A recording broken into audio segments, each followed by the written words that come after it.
El silencio que llenaba el vestíbulo principal del Hospital Ángeles en la Ciudad de México era inusual. Incluso en uno de los hospitales más caros y concurridos del país, donde los médicos corrían por los pasillos y las familias esperaban noticias que podrían cambiarles la vida, ese tipo de silencio solo aparecía cuando algo estaba a punto de salir mal. Alejandro Montoya se dio cuenta incluso antes de escuchar una palabra. El empresario de la construcción pesada, conocido por erigir rascacielos y negociar contratos multimillonarios con el gobierno, sintió una extraña opresión en el pecho al observar al equipo médico reunido ante él. Su hija, Isabella, de tan solo 8 años, yacía a la camilla detrás de él, conectada a máquinas que emitían sonidos regulares, fríos, casi mecánicos. Cada pitido parecía recordarles a todos que el tiempo pasaba demasiado rápido. Alejandro apretó con fuerza la pequeña mano de la niña, intentando transmitir una sensación de seguridad que ya no sentía. Isabella siempre había sido llena de energía, curiosa, habladora, apasionada por la música y las preguntas incesantes. Ahora, sus ojos permanecían cerrados, su rostro excesivamente pálido contrastaba con las sábanas blancas del hospital. Esa imagen lo hería profundamente, pero Alejandro había aprendido, con los años, a ocultar cualquier emoción tras una postura firme, casi rígida. En el mundo empresarial, mostrar vulnerabilidad nunca había sido una opción. El médico de mayor edad del grupo se aclaró la garganta antes de hablar, ajustándose las gafas con un gesto demasiado lento para el ambiente. Señor Montoya, hicimos todo lo posible. La cuidadosa elección de palabras delataba la gravedad de la situación. Consultamos a especialistas internacionales, realizamos pruebas avanzadas, aplicamos protocolos experimentales, pero el estado neurológico de Isabella sigue empeorando. Alejandro sintió que la mano de su hija se le escapaba ligeramente. Entonces intenta otra cosa, respondió de inmediato, con voz firme, casi autoritaria. Trae médicos del extra, compra equipo nuevo, cueste lo que cueste, yo pagaré. El médico apartó la mirada un instante, y ese pequeño gesto bastó para que Alejandro se alarmara. Ya no se trata de dinero, señor. El problema es que no podemos identificar la causa exacta de la degeneración. La medicina, en este caso, ha llegado a su límite. La frase le cayó como un peso en el pecho a Alejandro. Había llegado a su límite.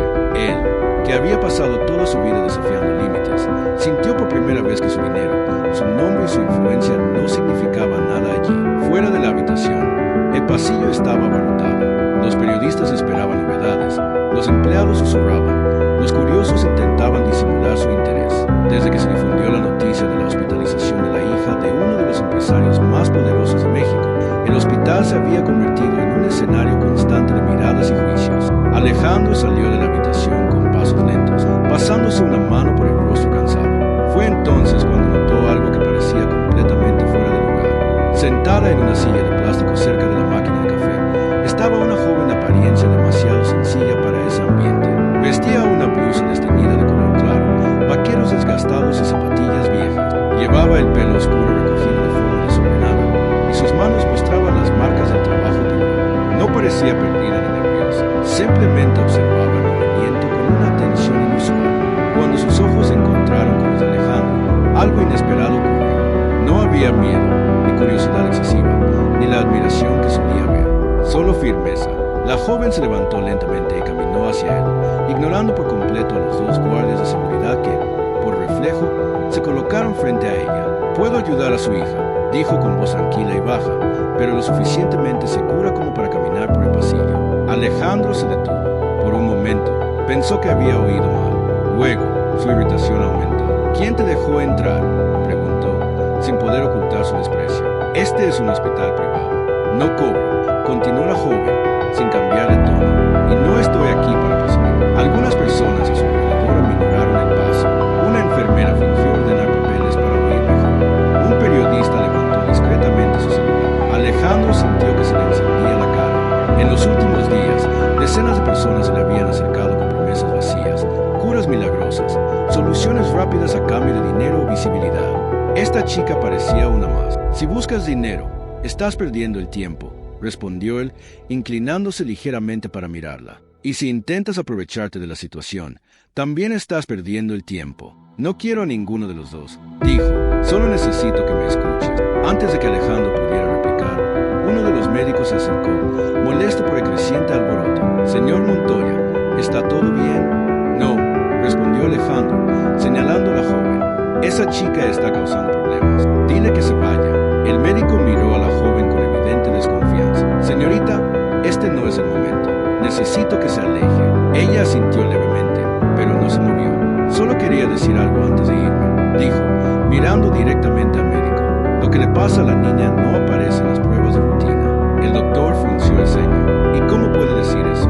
Porque ya lo he visto antes, respondió sin dudarlo. Alejandro soltó una risa breve y amarga. Claro que lo has visto, dijo, lo suficientemente alto para que otros lo oyeran. Una chica sencilla entiende más que los médicos formados en las mejores universidades. Todo el pasillo estaba atento. Algunos susurraban, otros observaban en silencio. Alejandro sentía que la humillación aumentaba, no solo por la insistencia de la joven, sino porque comprendía que su dolor se estaba convirtiendo, una vez más, en un espectáculo público. Seguridad, gritó alzando la voz. Saquen a esa chica de aquí ahora mismo. Uno de los guardias de seguridad se adelantó, pero la joven levantó la mano, no para defenderse, sino para pedir atención. Si me equivoco, me iré y no volveré jamás, dijo. Pero si tengo razón, se arrepentirá de no haberme escuchado. La frase le pareció extraña, no como una amenaza, sino como una fría declaración. Aún así, Alejandro respondió con desdén. No tienes ni idea de lo que dices. Sí, respondió ella, y no te cobraré nada. El silencio volvió al pasillo, más denso que antes. Alejandro hizo un gesto brusco, poniendo fin a la situación. La joven se giró y caminó hacia la salida, pasando a los guardias de seguridad sin resistencia, sin mirar atrás.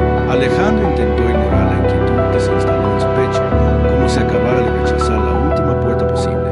Minutos después, una alarma comenzó a sonar dentro de la habitación de Isabella, y en ese momento, Alejandro Montoya comprendió, con un nudo en la garganta, que ninguna cantidad de dinero podía comprar tiempo. El estridente sonido de la alarma atravesó el pasillo como una cuchilla. Alejandro se giró de inmediato, sintiendo que su corazón se aceleraba como ningún dinero podría. Médicos y enfermeras corrieron hacia la habitación de Isabella, empujando carritos, gritando códigos, llenando el espacio con movimientos rápidos y precisos. El empresario se quedó inmóvil un segundo más de lo debido, como si su cuerpo no pudiera seguir el ritmo de la urgencia de su mente, y luego avanzó tras ellos, ignorando por completo a los periodistas que comenzaban a moverse afuera. Dentro de la habitación, el ambiente antes controlado se había transformado en un caos silencioso. Las máquinas emitían pitidos irregulares, la respiración de la niña era más débil, casi imperceptible, y el monitor cardíaco mostraba cifras que hicieron que los médicos intercambiaran miradas preocupadas. Alejandro se acercó a la cama, volvió a tomar la mano de su hija y la llamó por su nombre en voz baja, casi suplicante. Isabella, hija, estoy aquí. El médico más joven ajustó la medicación mientras el mayor observaba los monitores con absoluta atención. Está entrando en un estado de insuficiencia neurológica acelerada, dijo sin apartar la vista de la pantalla. Necesitamos estabilizarla ya. Haz lo que sea necesario, respondió Alejandro, con la voz quebrada por primera vez. Lo que sea necesario. Fuera de la sala, el pasillo estaba en completo silencio. Todos sabían que algo grave estaba sucediendo. Los guardias de seguridad se mantenían a distancia. Los periodistas esperaban con una anticipación casi cruel. Cerca de la puerta de salida, la modesta joven se había detenido. No se había ido. Permanecía allí, de pie, observando desde la distancia, como si supiera exactamente lo que estaba sucediendo en ese momento. Cuando la alarma finalmente se calmó y las máquinas volvieron a un ritmo más estable, el médico mayor dejó escapar un suspiro contenido. Logramos estabilizarlo, por ahora, dijo, mirando directamente a Alejandro, pero su estado sigue siendo crítico. Alejandro cerró los ojos un instante. Por ahora, esa expresión le pareció demasiado cruel. Salió de la habitación, ahora con un aire visiblemente abatido. El pasillo parecía más pequeño, más estrecho, como si todo el hospital se le estuviera cerrando. Fue entonces cuando volvió a ver a la joven. Estaba exactamente donde había estado antes, cerca de la puerta, con las manos cruzadas. Cuando Alejandro se acercó, notó algo que no había visto antes. Había cansancio en su rostro, pero no miedo. Había urgencia, pero no desesperación. Era como si llevara una certeza demasiado pesada para alguien tan joven. ¿Sigues aquí?, preguntó con menos fuerza de la que le hubiera gustado. Dije que no me iría sin intentarlo, respondió con calma. Ahora el tiempo es aún más corto. Alejandro respiró hondo y se pasó una mano por el pelo. Por primera vez desde que todo empezó, no tenía una respuesta inmediata. Los médicos están haciendo todo lo posible, dijo, más para sí mismo que para ella. Están haciendo lo que saben hacer, corrigió, pero no es suficiente. Y tú sabes más que ellos?, preguntó con una mezcla de cansancio e irritación. No, respondió ella, pero sé algo diferente. Antes de que pudiera continuar, el médico mayor salió de la habitación y se acercó. Señor Montoya, dijo con el rostro serio, tenemos que hablar. Alejandro se dio la vuelta inmediatamente. ¿Estará bien? El doctor dudó. La verdad es que solo estamos ganando tiempo. No sabemos cuánto. Esas palabras le dieron a Alejandro un puñetazo. Miró a la joven, que permanecía en silencio, y luego se volvió hacia el médico. ¿Hay alguna otra alternativa?, preguntó con la voz casi quebrada. El doctor respiró hondo. Ahora no. El silencio que siguió fue denso, pesado, insoportable. Alejandro sintió que algo dentro de él cedía. No fue una decisión racional ni calculada. Era pura desesperación mezclada con la conciencia de que no tenía nada que perder. Se giró lentamente hacia la joven. ¿Cómo te llamas?, preguntó. Camila, respondió ella. Camila, repitió, saboreando el extraño sabor de la palabra. ¿Qué quieres hacer exactamente? Miró hacia la habitación de Isabella antes de responder. Necesito entrar, estar a solas con ella unos minutos y hacer algo que quizá no entienda. El médico abrió un poco los ojos. Eso está totalmente descartado, dijo de inmediato. No podemos permitir que alguien sin formación médica se va a morir si no intentas algo diferente, interrumpió Camila sin alzar la voz. Y lo sabes. El doctor guardó silencio. Alejandro sintió el peso de esa verdad aplastarlo. Volvió a mirar la puerta de la habitación, luego los rostros a su alrededor, todos atentos, esperando su decisión. Por primera vez en su vida, se enfrentaba a algo que no podía comprar, ordenar ni controlar. 5 minutos, dijo Alejandro finalmente, casi en un susurro. Si algo le pasa a mi hija, no va a pasar, respondió Camila con una firmeza que hizo temblar a toda la sala. El médico dudó, visiblemente incómodo, pero ante la mirada de Alejandro, asintió lentamente. 5 minutos, repitió, y seguiré observando. Camila entró en la habitación sin mirar atrás. La puerta se cerró y el pasillo se sumió de nuevo en un silencio expectante. Afuera, los periodistas susurraban. Los guardias de seguridad intercambiaban miradas inseguras y Alejandro permaneció inmóvil, mirando la puerta como si toda su vida se concentrara en ese trozo de madera. Dentro de la habitación, Camila se acercó con cuidado a la cama de Isabella. Observó el rostro de la niña, su respiración débil, los cables conectados a su cuerpo, demasiado pequeños para tanta lucha. Cerró los ojos un instante, como si buscara algo en su interior, y luego colocó suavemente la mano sobre el pecho de la niña. Estoy aquí, susurró casi inaudiblemente. Desde fuera, el primer minuto pareció una eternidad, y nadie allí imaginaba que, en ese mismo momento, algo empezaba a cambiar. Los minutos transcurrían con una lentitud cruel. Alejandro mantenía la mirada fija en la puerta cerrada de la habitación, como si pudiera atravesarla con pura fuerza de voluntad. El doctor se mantenía unos pasos atrás, fingiendo analizar una historia clínica que ya se sabía de memoria, mientras los sonidos apagados de las máquinas se filtraban por debajo de la puerta, recordando a todos que Isabella seguía allí, luchando en silencio. Los periodistas susurraban a lo lejos, especulando, creando relatos apresurados, pero nadie se atrevía a acercarse demasiado. Algo en esa espera parecía sagrado y peligroso a la vez. Dentro de la habitación, Camila permanecía inmóvil junto a la cama. Tenía los ojos cerrados y su mano, apoyada en el pecho de Isabella, subía y bajaba casi imperceptiblemente, siguiendo la débil respiración de la niña. Camila respiraba profundamente, a un ritmo lento y constante, como si intentara sincronizar algo invisible. No murmuró palabras mágicas ni hizo gestos extravagantes. Simplemente permaneció allí, concentrada, como quien escucha algo que los demás no pueden oír. El monitor cardíaco emitió un pitido diferente, un sonido breve, casi imperceptible, pero suficiente para que el médico se acercara a la puerta con gran atención. Alejandro también lo notó. Su corazón se aceleró. El médico abrió la puerta con cuidado, lo justo para observar el interior de la habitación, permaneciendo afuera. Camila abrió lentamente los ojos y lo miró, llevándose el dedo índice a los labios en un gesto silencioso y suplicante. El médico dudó, confundido, pero algo le impidió interrumpirlo. Pasó el segundo minuto, el tercero, el cuarto. Dentro de la habitación, Isabella movió ligeramente los dedos de su mano derecha, un movimiento tan leve que podría haber pasado desapercibido, de no ser por la atención total de Camila. Inclinó la cabeza, observando con atención, y luego ajustó con suavidad la posición de su mano sobre el pecho de la chica, como si guiara algo demasiado delicado para ser forzado. Afuera, Alejandro sintió un escalofrío al ver al médico acercarse de nuevo a los monitores. Esto no tiene sentido,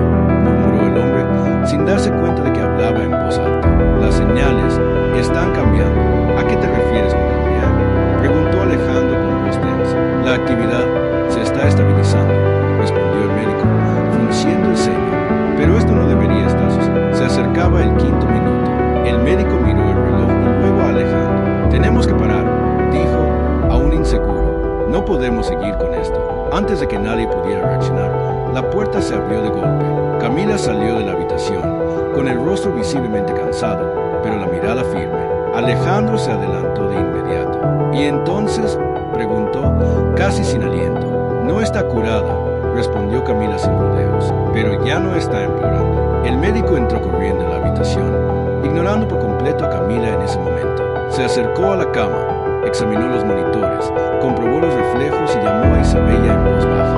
Hubo un breve silencio. Entonces, para sorpresa de todos, la niña abrió lentamente los ojos. «Papá», murmuró, su voz débil pero audible. Alejandro sintió que sus piernas flaqueaban. Se acercó a la cama casi a trompicones, sujetando con cuidado el rostro de su hija, mientras las lágrimas corrían por su rostro sin ningún intento de contenerlas. «Estoy aquí, mi amor, estoy aquí». El médico permaneció inmóvil, mirando los monitores como si se enfrentara a algo. «Imposible. Esto no concuerda con el cuadro clínico», dijo casi para sí mismo. «No debería estar consciente». Camila observaba desde lejos, respirando hondo. «Dije que no cobro», dijo con calma, «pero eso no significa que sea sencillo». Alejandro se giró lentamente hacia ella. El desdén de antes se había desvanecido por completo. En su lugar había algo nuevo, incómodo, casi humilde. «¿Qué hiciste?», preguntó. «Detuve lo que aceleraba el proceso», respondió. «Pero esto es solo el principio». «¿El comienzo de qué?», insistió. «Es una recuperación que requerirá cambios», dijo Camila. «No solo en ella». El médico se acercó, visiblemente conmocionado. «¿Quién es usted?», preguntó. «¿Dónde aprendió eso?». Camila dudó un instante. «Aprendí porque perdí a alguien de la misma manera», respondió. «Y porque nadie me escuchó cuando intenté advertirles». El pasillo, que antes rebosaba de susurros, estaba ahora en completo silencio. Los periodistas habían grabado parte de la escena, con sus celulares apuntando y expresiones de asombro en sus rostros. La noticia ya se estaba extendiendo, pero nadie allí parecía capaz de comprender del todo lo que acababa de ocurrir. Alejandro se acercó un paso más a Camila. «Dijiste que no querías dinero», dijo en voz baja. «¿Y entonces qué quieres?». Camila lo miró fijamente a los ojos. «Quiero que dejes de fingir que lo controlas todo», respondió. «Y que escuches cuando alguien sin poder intenta advertirte». Alejandro tragó saliva con dificultad. Por primera vez, no tenía una respuesta inmediata. Y en ese instante, mientras Isabella respiraba más agitadamente que en días, Alejandro Montoya empezó a comprender que aquella sencilla joven había roto algo dentro de que ninguna cantidad de dinero podría arreglar jamás. Pero Camila sabía que lo más difícil aún estaba por venir.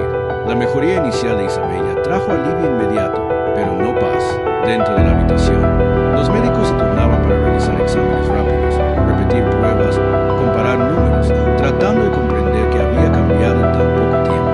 Afuera, el hospital comenzaba a vibrar. La noticia de que la hija de Alejandro Montoya había despertado tras la intervención de una joven desconocida se extendió con una velocidad alarmante.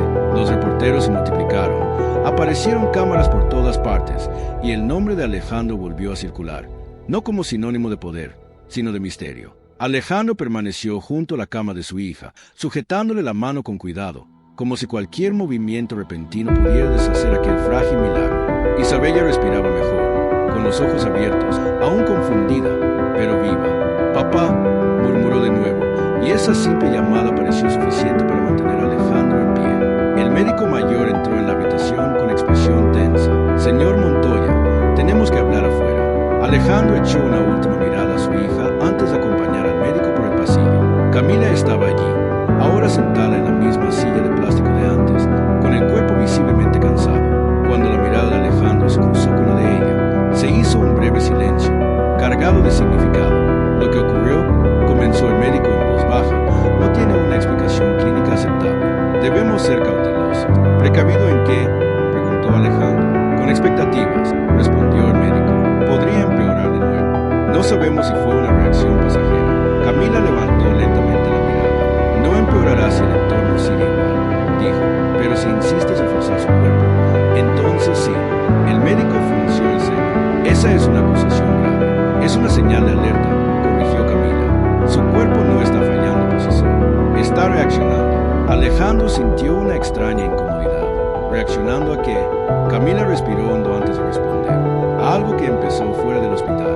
Antes de que pudiera explicarse, uno de los guardias de seguridad se acercó corriendo. «Señor Montoya», La prensa nos está presionando. Dicen que un curandero entró aquí e interfirió en el tratamiento de su hija. Alejandro cerró los ojos un momento. Sabía exactamente cómo funcionaba. Un titular mal colocado fue suficiente para transformar a Camila de salvador a amenaza. La miró de nuevo. Sabías que esto iba a pasar, ¿verdad? Camila asintió levemente. Siempre pasa. Entonces, ¿por qué te quedaste? Preguntó. Porque tu hija lo necesitaba, respondió.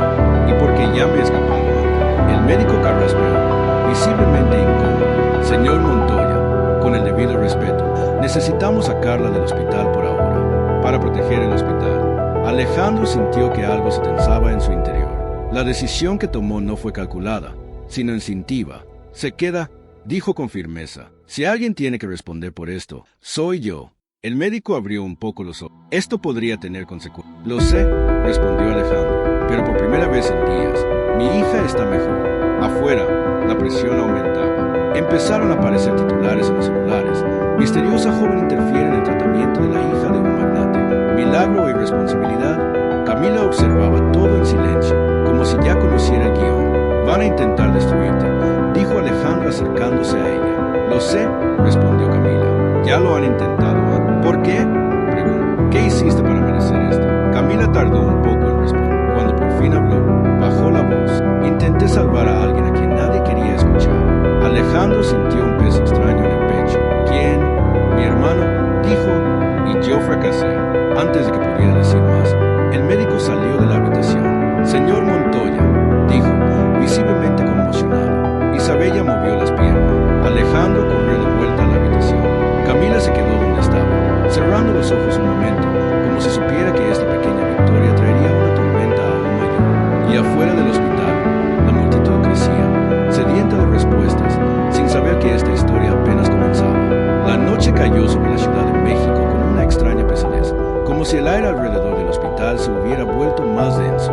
Las luces de la fachada iluminaban decenas de rostros apiñados afuera, con los celulares en alto, las cámaras encendidas, voces que se superponían en preguntas sin respuesta. El nombre de Alejandro Montoya resonaba entre reporteros y curiosos, pero ahora lo acompañaba otro, aún desconocido para la mayoría, pero ya tratado con recelo y curiosidad a la vez. Camila, dentro del hospital. La tensión era silenciosa.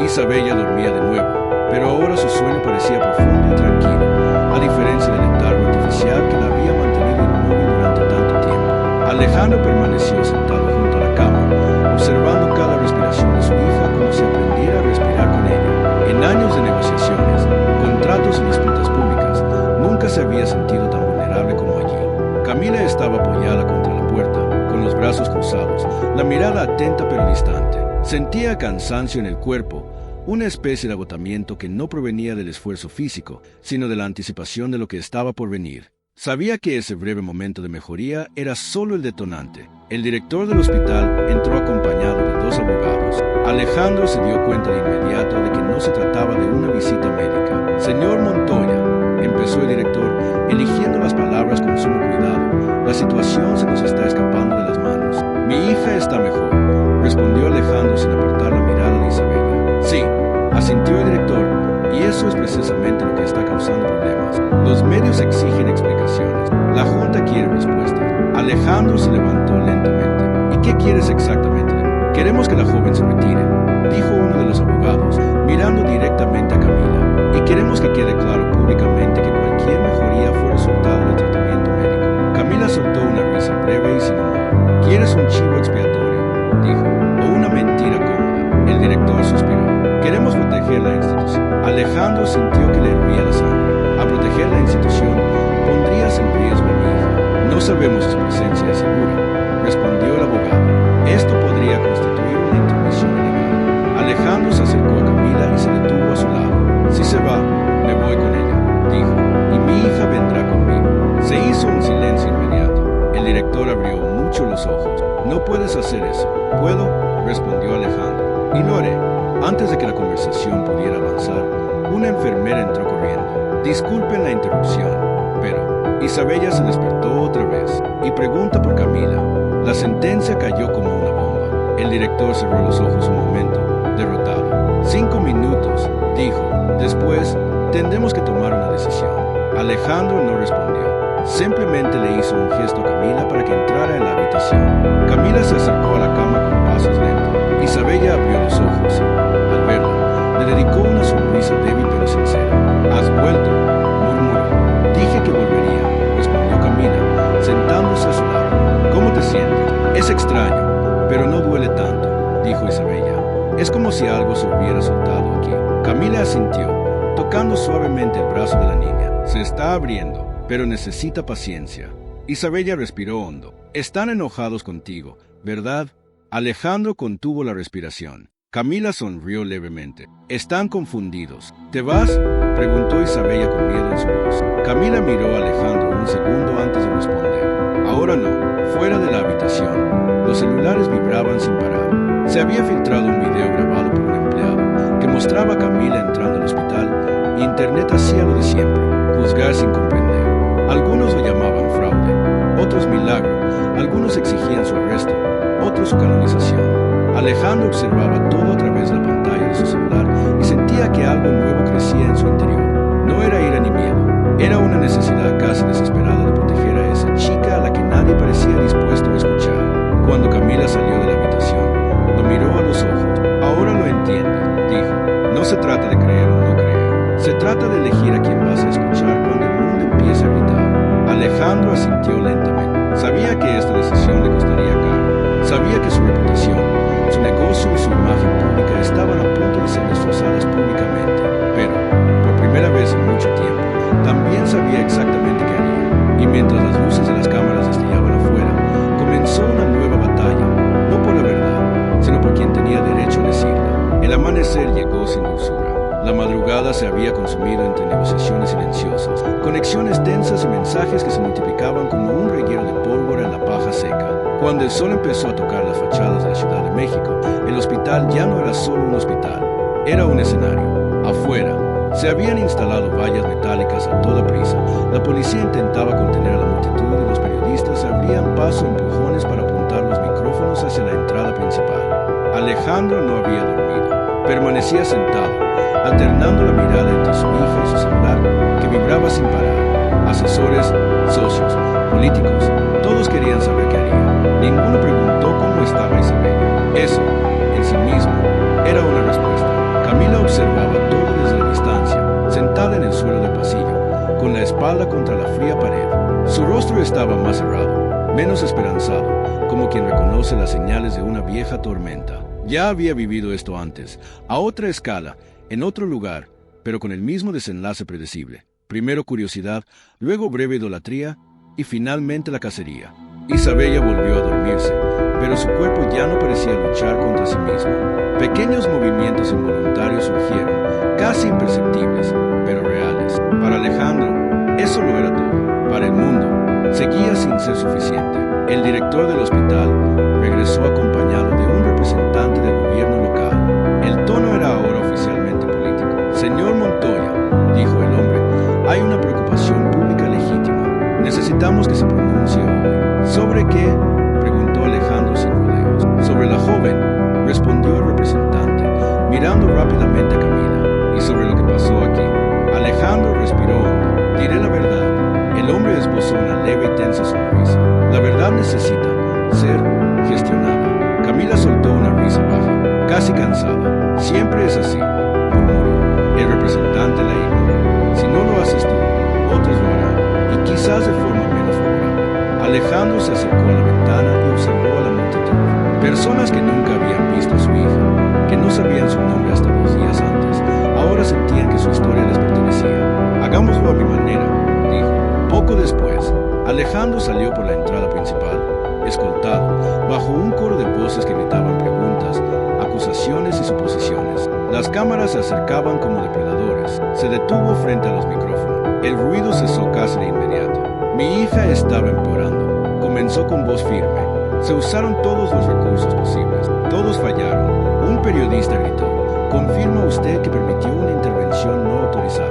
Alejandro no apartó la mirada. Puedo confirmar que escuché a alguien a quien nadie quería escuchar. Un murmullo se extendió entre la multitud. Esta joven, continuó, no pidió dinero ni fama. Pidió que dejaran a mi hija sola unos minutos. Y eso hice. Llegó otra pregunta, más agresiva. ¿Crees en los milagros? Alejandro hizo una breve pausa, estratégica. Creo en la responsabilidad y asumo la mía. Al otro lado de la puerta de cristal, Camila observaba todo en silencio. Cada palabra de Alejandro le servía de escudo temporal, pero sabía que tenía fecha de caducidad. Ya había sentido antes el peso de estar en el centro de una narrativa que no controlaba. Cuando Alejandro volvió a entrar, su rostro estaba más serio. Ahora saben quién eres, dijo. Ellos saben quién creen que soy, respondió Camila. ¿Y tú quién eres?, preguntó.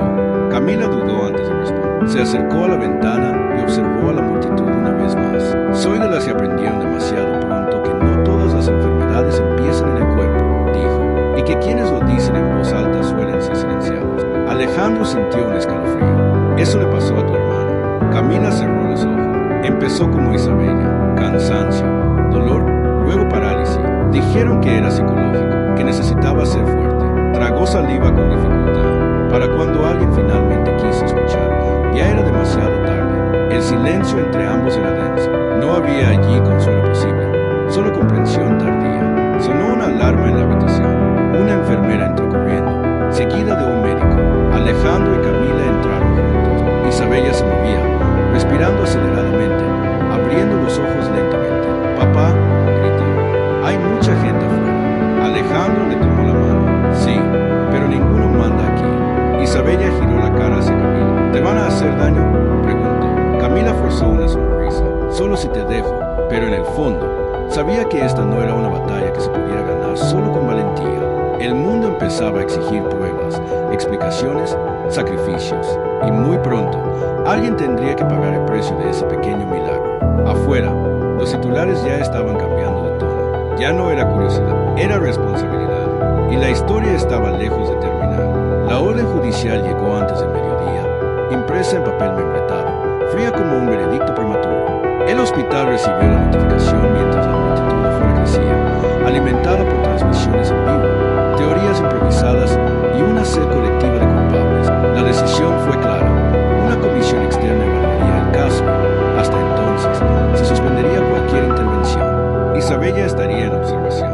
Camila, aislada. Alejandro leyó el documento 2 veces, sintiendo el peso de cada palabra. No era una acusación formal, pero tampoco una protección. Era el comienzo del asedio. Cuando entró a la habitación para advertir a Camila, la encontró allí de pie, mirando a Isabella con absoluta atención, como si intentara memorizar cada detalle de su rostro.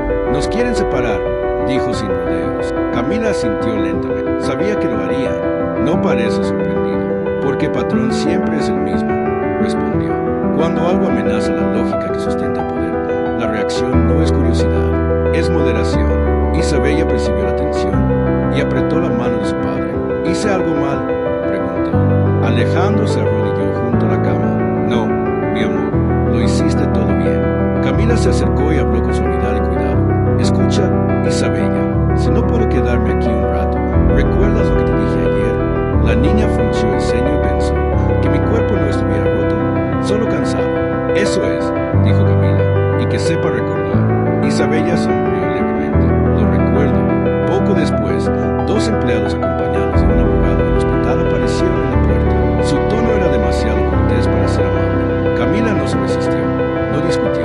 Simplemente agarró la desgastada mochila que había traído, como quien ya había aprendido a irse antes de que la empujaran. Mientras caminaba por el pasillo, notó miradas curiosas, algunas hostiles, otras casi reverentes. Ninguna la vio realmente. Vieron un símbolo, y los símbolos son fáciles de destruir.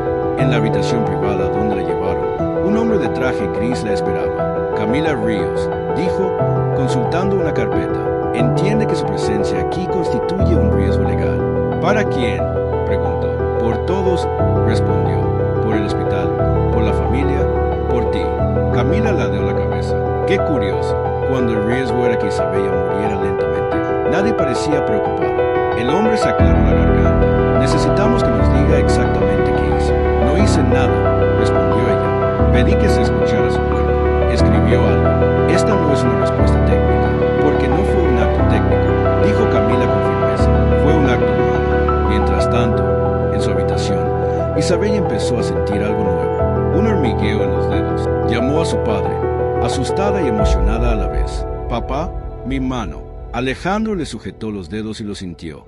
Había un movimiento, pequeño, pero real. Sus ojos se llenaron de lágrimas. Un médico entró corriendo, luego otro. La sala se llenó de voces, pruebas, máquinas. Todo lo que antes había sido inútil ahora intentaba alcanzar lo que él no podía explicar. La noticia se filtró en minutos. Las redes sociales estallaron. Algunos lo llamaron un milagro, otros un bulo. Un programa de televisión mostró fotos antiguas de Camila encontradas quién sabe dónde, acompañadas de subtítulos sugerentes. ¿Quién es la chica detrás del caso Montoya?, preguntó el presentador con una sonrisa mordaz. En la sala de interrogatorios, Camila sintió vibrar su celular en el bolsillo.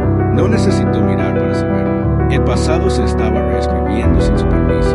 El hombre del traje cerró el maletín. Tiene antecedentes en Oaxaca, un caso que involucra a su hermano. Camila respiró hondo. Sí, él murió. Intentar. Y afirmas que intentaste el mismo método. No, corrigió ella. Les rogué que lo escucharan. El hombre la miró fijamente un segundo. Dirán que estás repitiendo un patrón peligroso. Camila levantó la vista, con la mirada fija. La gente dice muchas cosas cuando no soporta su propia impotencia. Afuera, Alejandro recibía llamadas incesantes. Un senador quería hablar. Un socio sugirió mantener la distancia social. Un asesor recomendó una declaración desvinculándose de Camila hasta que la investigación concluyera. Alejandro colgó el teléfono y miró a su hija, que ya podía mover toda la mano. ¿Quieren que yo elija?, murmuró. Isabella lo oyó. ¿Elegir qué? Tragó saliva con dificultad, entre hacerlo fácil y lo correcto. Isabella le apretó la mano con una fuerza sorprendente. Entonces no es una decisión difícil. Alejandro sonrió, con una mezcla de tristeza y orgullo. En ese instante, supo que el precio sería alto, pero también supo que no lo pagaría solo. Afuera, el cielo sobre la Ciudad de México comenzaba a oscurecerse, y con la noche llegaría algo aún más peligroso que las acusaciones, decisiones irreversibles. La noche cayó pesadamente sobre la Ciudad de México, trayendo consigo un frío inusual y un silencio inquietante en los pasillos del hospital. No era un silencio reparador, sino un silencio de espera. Cada paso resonaba como si anunciara algo inevitable. Isabella había sido transferida a una sala de aislamiento, oficialmente para observación especializada, pero Alejandro sabía leer entre líneas. Esto era contención, control, una forma elegante de decir que su hija ahora era un caso, ya no solo una niña. Camila se quedó en la sala privada hasta tarde. Las preguntas comenzaron a repetirse, cambiando solo de tono, a veces curiosas, a veces acusatorias. Querían nombres, métodos, explicaciones que encajaran en los informes. Ella no tenía nada de eso que ofrecer. Lo que sabía no podía contenerse en formularios. Alrededor de las 10 de la noche, un nuevo rostro entró en la sala. Una mujer con una postura rígida, el cabello recogido y la mirada fija en el espejo. Soy la doctora Elena Salgado, dijo. Me han asignado para dirigir la investigación clínica. Camila la observó en silencio. Su caso será revisado públicamente, continuó Elena. Eso significa que se analizarán todas las inconsistencias. ¿Y qué pasa con cualquier verdad incómoda?, preguntó Camila. Elena no respondió de inmediato. Mi trabajo no es proteger narrativas, sino hechos. Camila se inclinó ligeramente hacia adelante. Así que estamos del mismo lado, en la habitación aislada. Isabella intentó dormir, pero su cuerpo pareció despertar lentamente, como si reprendiera algo olvidado hacía tiempo. Movió los pies bajo la sábana, sintiendo que sus músculos respondían con retraso, pero respondían al fin y al cabo. Cada pequeño movimiento era una victoria silenciosa. Alejandro observaba todo desde el sillón, dividido entre la alegría y el miedo. Si esto fuera real, y él lo sentía, el mundo no lo permitiría sin exigir algo a cambio. El teléfono volvió a sonar. Esta vez, contestó. Señor Montoya, dijo una voz familiar. Soy el ministro Álvaro. Necesitamos hablar en persona. Alejandro cerró los ojos un segundo. Mi prioridad es mi hija. Precisamente por eso te llamo, respondió el ministro. Esto ha trascendido a tu familia. Tras la llamada, Alejandro se acercó a la ventana. La calle seguía llena de gente. Habían surgido velas entre los carteles improvisados. Algunos rezaban, otros gritaban consigna. La historia se les había escapado de las manos. En la sala de aislamiento, 2 médicos observaban los monitores de Isabella. Las pruebas no lo explican, murmuró uno de ellos. Los marcadores siguen anormales, pero hay recuperación motora. El cuerpo no siempre sigue la lógica que queremos, respondió el otro, casi para sí mismo. Poco antes de la medianoche, Camila fue liberada con la condición de que no se acercara a Isabella. Alejandro la encontró en el pasillo. Por un momento, ninguno de los dos habló. Se está moviendo, dijo finalmente. Camila cerró los ojos, como si recibiera la confirmación de algo que ya sabía. Entonces tenemos que tener cuidado. ¿Tener cuidado de qué? ¿Qué pasa cuando la esperanza se convierte en una amenaza? Caminaron juntos hacia la salida lateral del hospital. ¿Puedes ir a un lugar seguro?, ofreció Alejandro. Tengo propiedades fuera de la ciudad. Camila negó con la cabeza. Si desaparezco ahora, dirán que me escapé. Y si me quedo, dirán que soy peligroso. Alejandro soltó una breve carcajada sin humor. Entonces no hay elección. Sí, respondió Camila. Simplemente no es cómodo. A primera hora de la mañana, se publicó un nuevo comunicado oficial. La recuperación de Isabella se reconoció como parcial e inexplicable. Se programaría una audiencia pública. El nombre de Camila apareció junto a términos como práctica irregular y riesgo para la salud. En su habitación, Isabella despertó de un sueño confuso. Llamó a su padre. Cuando él se acercó, susurró: «¿Tienen miedo?». Alejandro sintió un nudo en la garganta. «¿Quién, mi amor?». «Los adultos», respondió ella. «Cuando algo cambia, siempre se quedan». Besó la frente de su hija. «No dejaré que te hagan daño». Isabella sonrió, cansada pero segura. Ella tampoco. Afuera, Camila caminaba sola por la acera, sintiendo el peso de la ciudad, demasiado despierta para la hora. Sabía que la siguiente etapa no sería silenciosa. Sabía que habría ataques, mentiras, intentos de desacreditarla. Pero también sabía algo más peligroso. Si decía todo lo que sabía, no solo la juzgarían, la combatirían. Y, sin embargo, por primera vez desde la muerte de su hermano, Camila sintió que tal vez no estaba sola. La audiencia se programó para la mañana siguiente. Demasiado temprano para quienes no habían dormido, demasiado tarde para quienes llevaban semanas de tensión acumulada. El edificio de Consejo Médico, en el centro histórico de la Ciudad de México, amaneció rodeado de vallas, cámaras y voces. No era solo una sesión técnica, era un juicio público disfrazado de procedimiento. Camila llegó sola, vestida con sencillez, con el pelo recogido al azar. No había ningún abogado a su lado, ni asistentes, solo un silencio firme en su mirada. Alejandro llegó minutos después, acompañado de dos hombres que intentaron aparentar discreción. Fracasaron. Todos sabían quién era. Todos sabían por qué estaba allí. Isabella permaneció en el hospital, bajo observación constante. Su estado se mantuvo estable, con ligeras mejoras que nadie pudo justificar oficialmente. Cada avance se registraba con distanciamiento clínico, como si la emoción pudiera contaminar los datos. Dentro de la sala, los miembros de la comisión ocuparon sus asientos. Médicos, abogados, representantes del gobierno. La doctora Elena Salgado se sentó en el centro, con los dedos entrelazados y el rostro serio. Cuando llamaron a Camila, se dirigió a la silla que le habían asignado sin dudarlo. «Camila Ríos», comenzó Elena, «¿estás consciente de que esta audiencia determinará si tus acciones constituyen práctica ilegal, negligencia o fraude?» «Estoy consciente», respondió Camila. «Admite haber interferido en el tratamiento médico de un paciente menor de edad». Camila respiró. «Pedí permiso y me escucharon». Un murmullo resonó por la habitación. «Explícamelo», preguntó Elena. «No reemplacé a los médicos, no receté medicamentos, no interrumpí las pruebas», dijo Camila con calma. «Observé, escuché y ayudé a Isabella a hacer algo que su propio cuerpo llevaba meses intentando hacer». Uno de los médicos del comité intervino. «Eso es vago. Necesitamos un método». Camila lo miró fijamente. «El método es la atención. Se trata de reconocer patrones que no aparecen en las pruebas porque no se buscan». Otro miembro rió levemente. «Estás diciendo que todos aquí ignoraron algo obvio». «Lo que digo es que no todo lo que es esencial se considera relevante», respondió Camila. Alejandro observaba todo desde el público, sintiendo el peso de cada palabra. Sabía que esta sala no era neutral.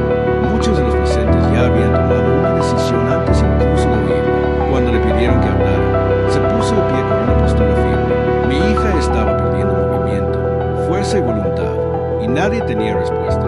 Camila no prometió una cura, prometió intentarlo. ¿Y usted, como padre, considera que eso es suficiente para justificar el riesgo?, preguntó un abogado. Alejandro no dudó. Lo considero suficiente para justificar la esperanza. Afuera, la audiencia se transmitía en vivo. Los comentarios se acumulaban en las pantallas. Algunos defendían a Camila como una heroína. Otros la llamaban una charlatana peligrosa. La narrativa estaba dividida, polarizada como todo lo demás. En el hospital, Isabella vio fragmentos en el celular de una enfermera. No entendía todas las palabras, pero si las miradas se pelean por mi culpa, preguntó. No por ti, respondió la enfermera con cautela. Por las ideas. Isabella frunció el ceño. Las ideas también enferman. La pregunta quedó sin respuesta. En la audiencia, Elena pidió silencio. Camila dijo, hay actas del caso de tu hermana. Un desenlace trágico. ¿Por qué deberíamos creer que lo que le pasó a Isabella no es una coincidencia? Camila cerró los ojos un momento. Al abrirlos, su voz era más baja, pero más firme, porque vi el mismo patrón 2 veces. Y la primera vez me quedé callada. La habitación quedó en silencio.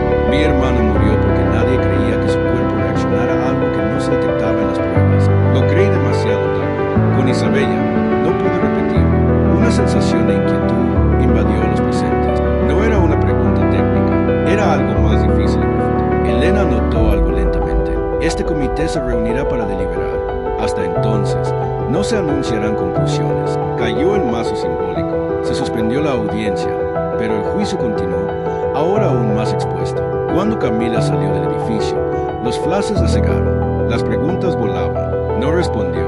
Caminó en silencio hasta desaparecer entre las calles laterales. Alejandro regresó al hospital. Encontró a Isabella sentada en la cama, con los pies tocando el suelo por primera vez en meses. Se quedó paralizada. Papá, dijo sonriendo. Lo hice. Cayó de rodillas ante ella, llorando sin importarle quién lo viera. En ese instante, supo que no había vuelta atrás. La verdad, les gustara o no, se estaba revelando, y en algún lugar de la ciudad comenzaron a tomarse decisiones para contener algo que ya se había salido de control. La decisión de la comisión se produjo al amanecer del día siguiente, filtrándose primero a fuentes internas antes de hacerse oficial. No hubo un anuncio solemne ni una conferencia de prensa inicial, solo mensajes cifrados, tensas llamadas telefónicas y un documento que empezó a circular entre los periodistas incluso antes de llegar a manos de Camila. El veredicto fue ambiguo por diseño. No hubo cargos penales inmediatos, sino una recomendación de la institución, vigilancia obligatoria y la apertura de un protocolo para la prevención de prácticas no reconocidas. En otras palabras, no la condenaron, pero tampoco la absolvieron. La mantuvieron bajo control. Alejandro recibió la noticia en el hospital. Observaba a Isabella sentada al borde de la cama, concentrada en algo simple pero trascendental, apoyarse en sus propios pies. Un fisioterapeuta la observaba con cautela. Isabella respiró hondo, se apoyó en algo y permaneció allí unos segundos. El mundo pareció contener la respiración con ella. Alejandro sintió que el suelo desaparecía y reaparecía bajo sus rodillas. No era parcial, era real. La puerta se abrió y entró la doctora Elena, con el rostro más cansado que el día anterior. El comité ha decidido, dijo sin rodeos, y ha decidido observar. ¿Observar qué?, preguntó Alejandro. Todo, respondió ella. Tú, ella y, sobre todo, Camila. Isabella oyó el nombre y se giró. ¿Volverá?, preguntó. Elena dudó. Todavía no. El silencio que siguió fue roto por el sonido distante de la multitud afuera. Los barrotes ya no bastaban. Se oían gritos de apoyo y acusaciones mezclados, como si toda la ciudad estuviera discutiendo el mismo tema al mismo tiempo. El relato había escapado definitivamente de cualquier espacio cerrado. Camila se enteró de la decisión por un desconocido que la reconoció en el metro y le susurró como una advertencia. Todavía no te han arrestado. Se bajó 2 estaciones antes de su destino y caminó sin rumbo, sintiendo el peso de cada mirada. Ya no había anonimato posible. Su nombre era tendencia, su rostro, un símbolo codiciado. En el hospital, Isabella insistió. Papá, quiere intentar caminar hasta la ventana. La fisioterapeuta dudó, pero Alejandro asintió. Avanzó con pasos cortos, apoyada por alguien. Cada movimiento le arrancaba lágrimas silenciosas. Al llegar a la ventana, vio a la gente abajo. ¿Están aquí por mí?, preguntó. Por ti, dijo Alejandro, y por lo que representa. Isabella pensó un momento. Entonces necesito demostrar que no soy un secreto. La frase resonó en Alejandro como una advertencia. Horas después, sin previo aviso, Isabella apareció en la entrada principal del hospital, apoyada en un simple bastón. Alejandro estaba a su lado. Los médicos intentaron detenerla. Los auxiliares entraron en pánico, pero era demasiado tarde. Las puertas se abrieron. El ruido era ensordecedor. Cámaras, gritos, lágrimas, y en medio de todo, una niña que no debería haber caminado. Estaba enferma, dijo Isabella, con voz débil pero clara, repetida por los micrófonos. Y alguien me escuchó cuando nadie más lo hizo. El nombre de Camila explotó como una mecha. Al otro lado de la ciudad, Camila veía la transmisión en vivo en un pequeño televisor, en un café casi vacío. Vio a Isabella allí de pie. Se quedó sin aliento. No era triunfo, era responsabilidad. Su teléfono empezó a vibrar. demasiados mensajes, invitaciones, amenazas, una solicitud de entrevista en la televisión nacional. Apagó el televisor y se fue. Sabía que, a partir de ese momento, guardar silencio también sería una opción, y no una decisión neutral. Esa noche, Alejandro recibió una última llamada. La voz era baja y firme. Señor Montoya, lo que hizo su hija hoy cambia las reglas del juego, pero las grandes apuestas son altas. Alejandro miró a Isabella durmiendo, exhausta pero en paz. Entonces apuesto a que no me rendiré. Afuera, la Ciudad de México no dormía, porque cuando algo imposible sucede ante los ojos de todos, nadie puede fingir que no lo vio. Camila aceptó hablar 3 días después, no porque estuviera lista, sino porque el silencio había empezado a hacer más daño que cualquier palabra mal elegida. La entrevista se transmitiría a nivel nacional, moderada por un periodista conocido por no perdonar a nadie. No había un guión preestablecido, ni garantías, solo una cámara, una simple silla y millones de ojos esperando un error. El estudio estaba ubicado en un edificio antiguo, adaptado a toda prisa. Afuera, los manifestantes se dividían entre muestras de apoyo y acusaciones agresivas. Camila entró por la puerta lateral, sintiendo el peso del momento a cada paso. No era miedo, era conciencia. Cuando se encendió la luz roja, el periodista empezó sin rodeos. Camila Ríos, ¿por qué debería creerte todo el país? Camila respiró hondo. No deberías, respondió. Deberías observar. El periodista levantó una ceja. ¿Observar qué? Los resultados, dijo Camila. ¿Y qué pasa cuando alguien decide escuchar antes de intervenir? Las preguntas se volvieron más difíciles. Sobre su hermano, sobre las acusaciones de curanderismo, sobre el riesgo de que otras familias abandonaran el tratamiento médico. Camila no se amilanó, no lo idealizó, no sustituyó a los médicos, dijo. Complemento lo que a menudo se ignora, el cuerpo como narrativa. En el hospital, Alejandro estaba con Isabella. La niña estaba sentada sola en la cama, algo impensable semanas antes. Habla como tú, comentó Isabella. Alejandro sonrió. Habla como si ya hubiera perdido demasiado. La entrevista terminó sin aplausos, sin una conclusión triunfal. Solo silencio, un silencio denso y reflexivo. En redes sociales, el impacto fue inmediato. Algunos se sintieron validados, otros amenazados. El debate dejó de girar en torno a Camila para centrarse en los límites, la escucha y el poder.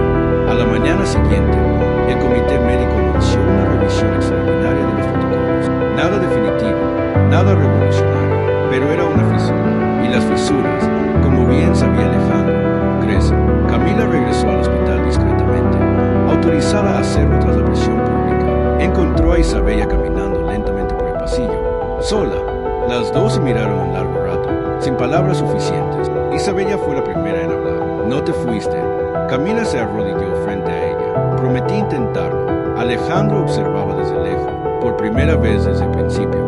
Sintió algo parecido a la paz, no porque todo se hubiera resuelto, sino porque la verdad, por fin, ya no estaba oculta. Afuera, la Ciudad de México seguía moviéndose, pero algo había cambiado. No era un milagro, era un comienzo. Y los comienzos, incluso los pequeños, asustan a quienes se han acostumbrado a controlar los finales. Las represalias no llegaron en forma de confrontación directa. Llegaron como suele ocurrir cuando quienes ostentan el poder deciden no exponerse. Cancelaciones de invitaciones, cierres de puertas sin explicación, amenazas educadas disfrazadas de consejos. Camila lo notó por primera vez cuando intentó renovar un documento sencillo y se topó con obstáculos inesperados. Luego, cuando un centro comunitario donde solía ayudar discretamente recibió una notificación de inspección. Nada explícito, todo calculado. En el hospital, el ambiente también había cambiado. Algunos médicos comenzaron a evitarla, otros, más jóvenes, se acercaban en silencio, haciéndole preguntas en voz baja, como si temieran ser vistos. La doctora, Elena, mantenía una distancia profesional, pero su mirada ya no tenía la misma rigidez. Algo en su interior parecía estar en conflicto. Isabella siguió mejorando, caminaba con más firmeza, soportaba su propio peso durante más tiempo y reía con facilidad. Pero junto con la recuperación, llegó algo inesperado, la curiosidad. Empezó a hacerse preguntas difíciles. ¿Por qué quieren que me enferme de nuevo?, preguntó una noche, sentada en su cama. Alejandro dudó. No todos quieren eso, mi amor, pero algunos quieren hacerlo, insistió.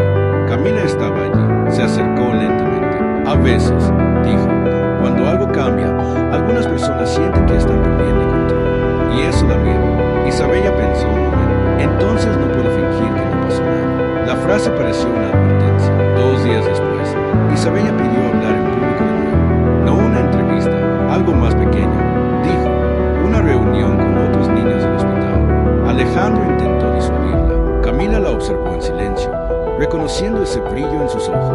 Era el mismo que había visto en su hermano antes de que todo se derrumbara. La reunión tuvo lugar en una sala sencilla. Algunos niños estaban en sillas de ruedas, otros con sondas de alimentación y vendajes, con la vista demasiado cansada para su edad.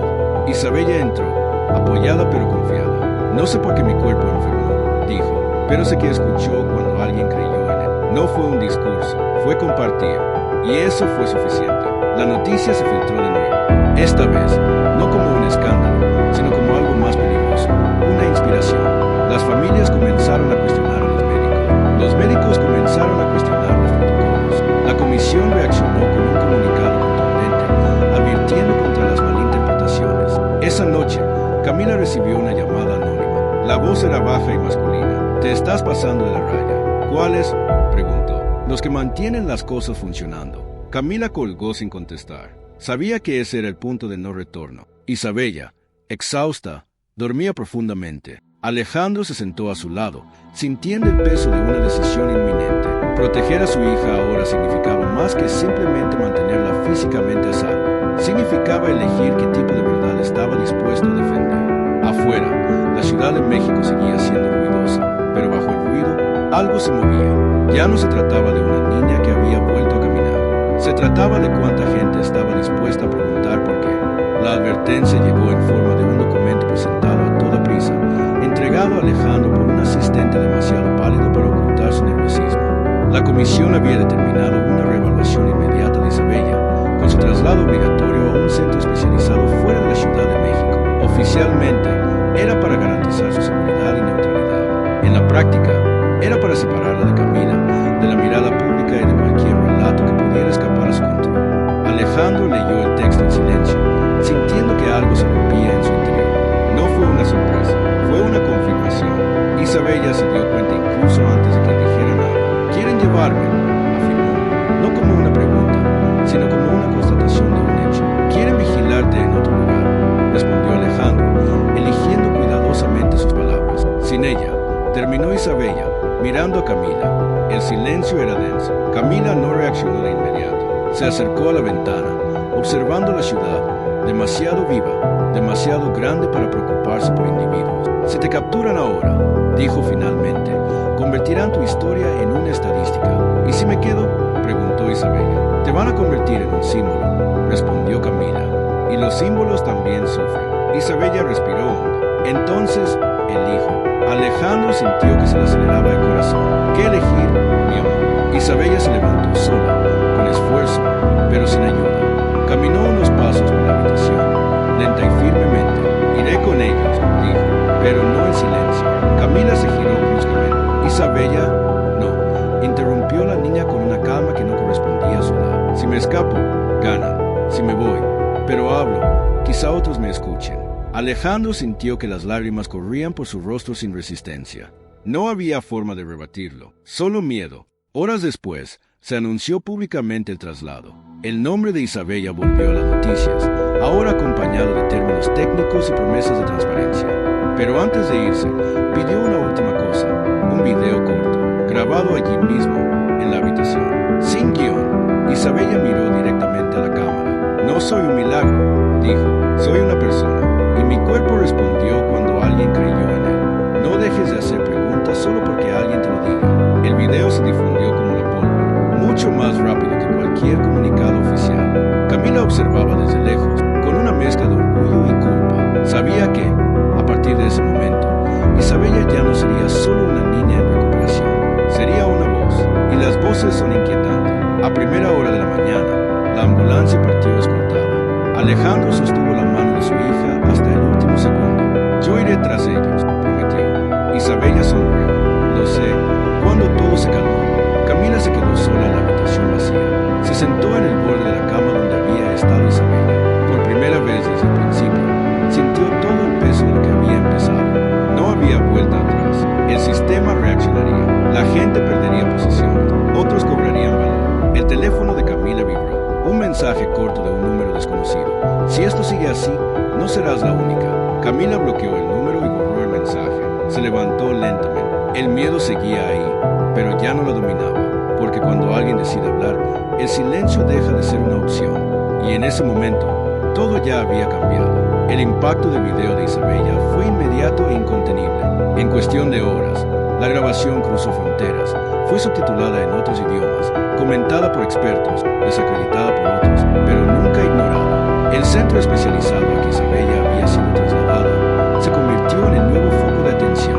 Se instalaron cámaras en los alrededores. Los analistas debatieron cada expresión de la niña, cada frase dicha fuera de contexto, intentando reducir algo vívido a una imagen comprensible. Alejandro acompañó el traslado y se mantuvo cerca, incluso con restricciones cada vez más estrictas. Las visitas se cronometraban y las conversaciones se monitoreaban. Isabella pronto se dio cuenta de que no estaba allí solo para ser observada clínicamente. Estaba siendo controlada. Cada mejora se ponía en perspectiva. Cada estabilización se minimizaba. Cada palabra se grababa. Camila, de vuelta en la Ciudad de México, sintió el impacto a otro nivel. Una organización médica independiente publicó un manifiesto exigiendo una investigación exhaustiva. Al mismo tiempo, surgieron informes que cuestionaban su integridad, insinuando intereses ocultos y conexiones inexistentes. Fue el clásico contraataque, confundir hasta que la verdad se volviera indiscutible. Esa semana llegó una invitación inesperada. Un grupo de médicos, terapeutas e investigadores de diferentes campos solicitó una reunión a puerta cerrada, sin cámaras, sin declaraciones, solo escuchando. Camila dudó durante minutos que parecieron horas. Sabía que aceptar significaba exponerse más. Rechazar significaba abandonar a quienes, por primera vez, querían escuchar. La reunión tuvo lugar en una sala sencilla, prestada por una universidad pública. No hubo aplausos ni acusaciones, solo preguntas sinceras. Camila habló de su hermano, de Isabella, de estándares ignorados, de la necesidad de integrar la atención humana con el rigor técnico. No ofreció fórmula, puso límites, y eso fue sorprendente. Mientras tanto, Isabella seguía progresando. Caminaba con poco apoyo, reía con facilidad y hacía planes demasiado simples para alguien que acababa de convertirse en un ícono nacional. Cuando salga de aquí, le dijo a su padre una noche, quiero volver a la escuela. Alejandro sonrió con tristeza. Nunca volverás a ser invisible. Entonces tendré que aprender a ser vista, respondió ella. Al final de la semana, la comisión anunció una conferencia de prensa final. El país se detuvo a escuchar. El comunicado reconoció que el caso Isabella había revelado fallas sistémicas en la escucha y el enfoque. No admitió culpa directa, pero anunció cambios, protocolos piloto, programas experimentales, palabras cautelosas, pero irreversibles. Camila observaba así. No sentía victoria. Sentía algo más peligroso, una responsabilidad compartida. Esa noche, recibió un mensaje de Alejandro, una foto de Isabella de pie, sonriendo, con un cuaderno nuevo en la mano. El texto era breve, ya viene a casa. Camila cerró los ojos, dejando escapar el aire lentamente. No era el final, pero era un comienzo que nadie podía olvidar. La Ciudad de México seguía siendo ruidosa, caótica y contradictoria, pero en medio del ruido, una pregunta seguía viva, circulando como una corriente eléctrica. ¿Y si escuchar también fuera una forma de sanación? El regreso de Isabella se produjo sin una ceremonia oficial, como si el sistema intentara atenuar el impacto de algo que ya era demasiado grande para contenerlo. Aún así, había gente esperando fuera del hospital cuando salió, sostenida, pero caminando. No gritaron, no se apresuraron, simplemente observaron, en silencio, como si presenciaran algo que no querían aplaudir ni negar. Alejandro agarró la mochila de su hija con una fuerza desmesurada, como si el simple hecho de cargarla fuera una forma de protegerla de lo que se avecinaba. Isabella respiró hondo, sintiendo el aire de la ciudad tocar su rostro de una manera diferente. Ya no era el aire de alguien que espera que las cosas empeoren, era el aire de alguien que regresa. Camila no estaba allí, no fue casualidad. La decisión había sido deliberada. Si hubiera estado presente, la historia habría cambiado de nuevo. Isabella lo sabía, Alejandro también. El reencuentro ocurriría lejos de las cámaras. La casa de Alejandro parecía diferente esa noche. El silencio ya no era pesado. Isabella caminaba lentamente por los pasillos, tocando las paredes, reconociendo el espacio como si fuera nuevo. Se sentó a la mesa, comió sola, rió de algo sencillo. Pequeños gestos con un peso inconmensurable. Horas después, Alejandro recibió a Camila discretamente, sin acompañante, sin previo aviso, solo los tres, sentados en la sala. Isabella fue la primera en hablar. He vuelto, dijo, como si fuera un logro colectivo. Camila sonrió, pero se le llenaron los ojos de lágrimas. Sabía que volvería. Se hizo un silencio cómodo y poco común, hasta que Alejandro dijo lo que había estado evitando desde el principio. Nada de esto termina aquí. Camila asintió. No, pero cambia. ¿Vas a continuar?, preguntó. Camila pensó unos segundos. Iré, pero no como espera, no como signo, no como enemigo. Seguiré escuchando a gente a la que nadie escucha, aunque no salga en los titulares. Isabella ladeó la cabeza. Entonces yo también haré algo. Ambos la miraron. Contaré mi historia cuando me la pidan, dijo, pero no dejaré que nadie más la cuente por... Alejandro sintió una mezcla de peso y orgullo. Ya no era solo un niño recuperado. Era alguien que había aprendido demasiado pronto el precio de la verdad. En los días siguientes, la vida empezó a reorganizarse. No volvió a ser lo que era. Nunca lo es, pero encontró un nuevo equilibrio. Isabella regresó a la escuela, rodeada de cuidados y miradas curiosas. Camila reanudó su trabajo tranquilo, ahora con más puertas cerradas y otras, inesperadamente, abiertas. La historia dejó de ser noticia diaria, pero no desapareció. Siguió circulando en conversaciones, en pequeñas decisiones, entre médicos que empezaron a preguntar un poco más, a escuchar un poco más de antemano. Y quizás ese fue el mayor impacto de todos. No el milagro visible, sino la duda que me invadió. Porque cuando alguien ve una historia como esta hasta el final, algo cambia en su interior. La pregunta ya no ¿es esto posible?, sino ¿qué más nos hemos perdido? Si has llegado hasta aquí, no ha sido casualidad. Historias como esta no solo exigen atención, exigen una decisión, y quizás la tuya comience ahora. El tiempo pasó de otra manera después de eso, ni más lento, como cuando se espera un diagnóstico, ni más rápido, como cuando todo se descontrola. Transcurrió con atención, como si cada gesto llevara el recuerdo de lo que casi se perdió. Isabella aprendió a caminar sin apoyo, luego a correr distancias cortas, luego a caer y levantarse riendo, algo que antes parecía un lujo demasiado lejano para imaginar. Cada avance fue silencioso, sin anuncios, pero no menos poderoso. Camila se mantuvo alejada de los medios, rechazó invitaciones, ignoró provocaciones y esquivó trampas cuidadosamente tendidas para hacerla parecer extremista o irresponsable. En cambio, empezó a circular en lugares pequeños, casi invisibles, clínicas comunitarias, escuelas públicas, hogares donde nadie llamaba para escuchar historias demasiado largas para caber en reportajes. No curó, no prometió, escuchó, y eso, en sí mismo, empezó a cambiar más las cosas en cualquier discurso. Alejandro observaba todo con una nueva perspectiva. El hombre que antes solo confiaba en los números ahora prestaba atención a lo silencio. Empezó a financiar proyectos que no generaban resultados inmediatos, pero que creaban algo excepcional.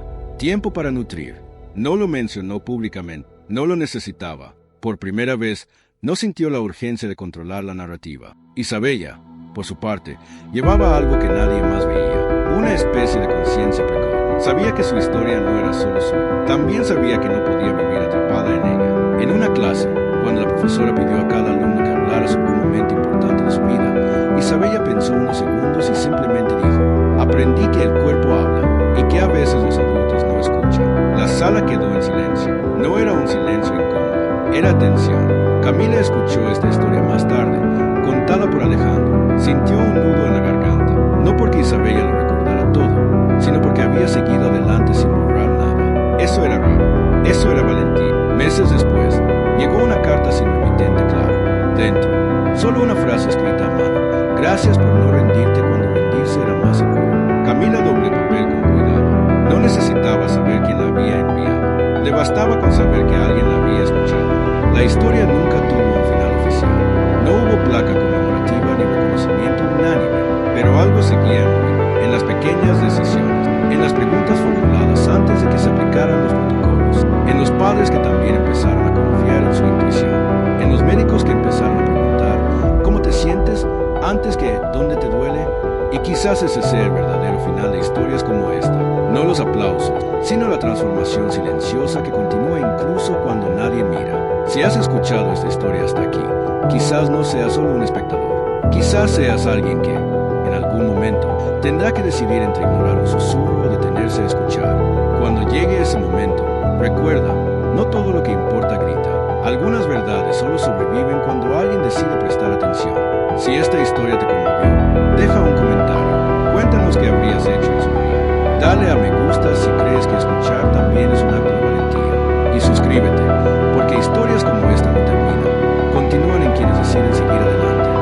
cambio final no se anunció ni se notó de inmediato. Ocurrió entre las personas que se cruzaron con esta historia, sin saber que estaban entrando en ella. Un camarero del antiguo restaurante, que nunca volvió a trabajar en lugares lujosos y empezó a servir comidas en un albergue comunitario.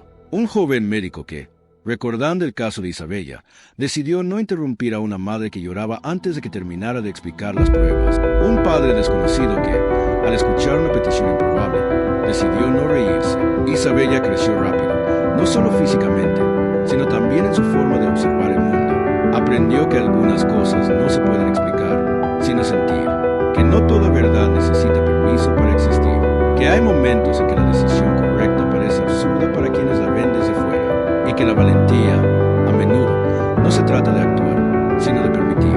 Alejandro, en silencio, también cambió. Siguió siendo un hombre poderoso, pero ya no lo medía todo con control. Aceptó que hay límites que el dinero no puede traspasar, y que algunas respuestas solo aparecen cuando uno abandona la necesidad de tener la razón. Empezó a escuchar más, a hablar menos, y cuando alguien le contaba una historia demasiado extraña para tomarla en serio, no lo interrumpía. Camila siguió su propio camino sin convertirse en leyenda. Prefirió ser un puente. Algunos nunca supieron su nombre, pero recordaban la sensación de ser escuchados por primera vez. Eso fue suficiente.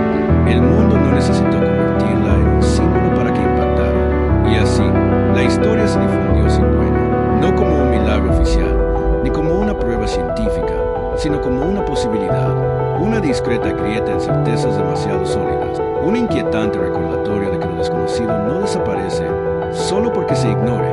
Quizás nunca te enfrentes a algo tan extremo, quizás sí, pero en algún momento alguien dirá algo que no encaja, algo simple, extraño, improbable, y en ese momento recordarás esta historia, no para creer ciegamente, sino para dudar antes de descartar, para escuchar antes de rechazar, para reflexionar antes de negar, porque todo empezó así, con un susurro que parecía demasiado absurdo para tomarlo en serio, y terminó con una vida que continuó cuando todos ya habían aceptado el final. Si esta historia te ha llegado, ahora también es tuya. Lo que hagas con ella dice